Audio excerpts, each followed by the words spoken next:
देखिए दुर्राटे काट रही है ओम को। देखिए भगवान काट रही है ओम को।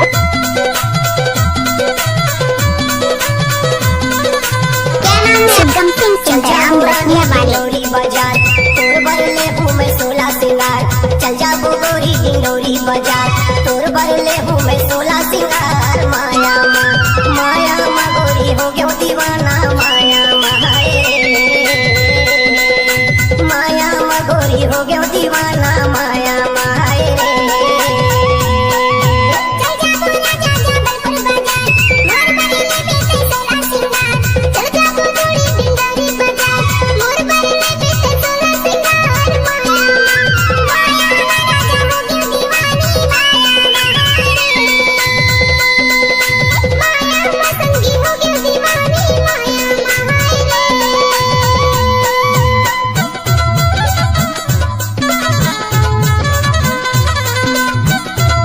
गजब माल है तो करता ही की रे।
Sudah